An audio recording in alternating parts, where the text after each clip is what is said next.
Notting Hill, home of the Carnival, Portobello Market, vintage shops, and Hugh Grant. It's well known by Londoners and tourists alike, providing all you'd want for an afternoon of shopping and or walking around. So join me as I explore Notting Hill, finding out what makes and also doesn't make it a good example of London urbanism. So, to orient ourselves a little, Notting Hill is located in the north of any cyclist's favourite, the Royal Borough of Kensington and Chelsea. It's tucked safely away in Zone 2, so there are multiple ways of travel. Firstly, the small but functional Ladbroke Grove station, or secondly, the much larger Notting Hill Gate station. And whilst both are perched along quite busy and unfriendly thoroughfares, Notting Hill Gate has it slightly worse with this 6-lane monstrosity. Immediately you can tell that although Notting Hill is known for its friendly, human-scale, medium-density housing, it's chock full of these wide, busy roads with nearly no consideration for pedestrians or cyclists. However, immediately after turning off the main roads, you're met with a much quieter, more friendly atmosphere, with only the odd passing car. Not only does this feel more pleasant and safe, but it also gives you more time and incentive to look around and enjoy the beautiful, upscale Victorian architecture. I particularly like this modern row of terraced housing, which imitates the original style, whilst also taking on a more contemporary feel. Now, Notting Hill doesn't have many large public green spaces directly within it, so for that you have Holland Park, along with Kensington Gardens. Holland Park, being the smaller of the two, does punch above its weight in terms of park amenities with a large natural area on the north side, multiple playgrounds, an opera house, along with sports pitches. It makes for a really lovely space to unwind in, a mere 15 minutes from Portobello Market and such. And a different way to leave the park is down this lovely pedestrian and cyclist only path down the hill back onto the main road. And after waiting for the nearly endless stream of cars, you can turn onto Ladbroke Grove and make your way up towards Notting Hill proper, passing by many more charming Victorian houses perched under large trees. Although the sound of passing vehicles is quite intense, the greenery and wide pavements help cancel it out. This area is also full of these large private gardens which, although the general public can't access, provide a lovely backdrop for all the Instagram-worthy pictures I'm sure you'll all take. These beautiful terraced houses are what gives this area of West London its charm, and consequently there's seemingly constant scaffolding to keep them up to date. Although we must endure the short-term pain for the long-term gain. We soon see the fruits of Notting Hill's very interesting cultural background with this community barbecue. This adds life to the area and makes it seem much more than just some roads and fancy houses. Very close to Notting Hill Gate Station is the beginnings of the touristy area we all know and love, with a plethora of colourful buildings, souvenir shops, and Starbucks. And it's not just this, as we soon see many trendy vintage shops with potential for great shopping hauls. Loads of small businesses and local restaurants also occupy the streets of Notting Hill, which is great to see, as much of central London is lacking this due to sky-high rents. This next sequence of videos really does show why Notting Hill is so popular. Just look at how charming everything is. From the colours, to the architectural style, to the layout of buildings, to the very brickwork, it's all so cute. This area, being one of the most densely populated in the UK, proves that you don't need massive towering apartment blocks to achieve density.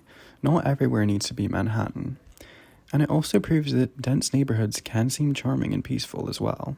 Take this road, for example, with plenty of greenery and its mid-density housing set back from the road, making the surroundings feel much more calm. This contrasts with the busier Portobello Road, with its much higher foot traffic and buildings set right up along the pavement. Although this makes for a more chaotic scene, it's much more dynamic and interesting to walk through. And urbanism principles set aside, you begin walking by multiple filming locations, this vintage shot being from the Paddingtons. And if you still don't have enough reason to visit Notting Hill, which seems fairly impossible, here's some amazing art on the side of this building, along with this splendid pub down on the corner. This is along with a nice set of outdoor seating, which I'm sure is better used at mealtimes. One of the greatest travesties of Portobello Road is the fact that it's still open to car traffic. Yes, it seems highly ridiculous considering that this is the scene on a non-market day, with the only barrier for the masses of pedestrians against speeding vehicles being some puny blocks at the intersections. After walking past many more colourful buildings, you realise how little public space there is for such a busy area, especially compared to places such as Covent Garden and the City of London. This quite small gap cutting off a side street containing a telephone box and toilet is about all there is. Props to the Gales and its outdoor seating though. Here are some further quite criminal scenes of how desperately Portobello Road needs pedestrianisation. Just imagine how much nicer the street would be if you were able to actually take in the beautiful buildings and cute shops from the middle of the road without getting shunted away by an annoyed driver every 30 seconds. Not to mention the other benefits such as more seating, greenery, and less randomly parked vehicles, which all make for a much nicer pedestrian space. And aside from what could be, there is some nice street seating along this quieter road. Walking up and away from Portobello, you reach one of the crown jewels of Notting Hill's Instagram presence, the colourful houses along Lancaster Road. A victim of their own success, they became so popular amongst tourists that the owners had to repaint them black, although even this hasn't stopped the paparazzi. You can then pass some lovely, albeit less colourful houses and their rose gardens, and reach another extremely cool mural along this muse.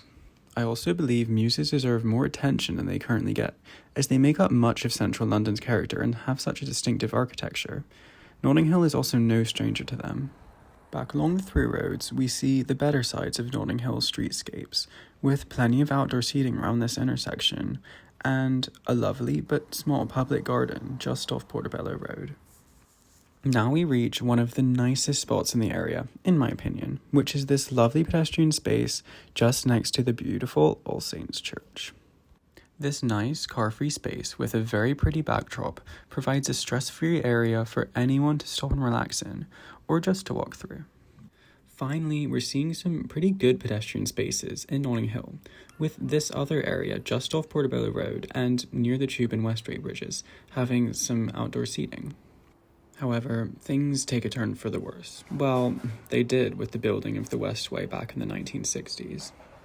Although they've attempted to make this a nice space, and it's not bad when the market is on, the massive concrete slab and rumble of cars does take precedence.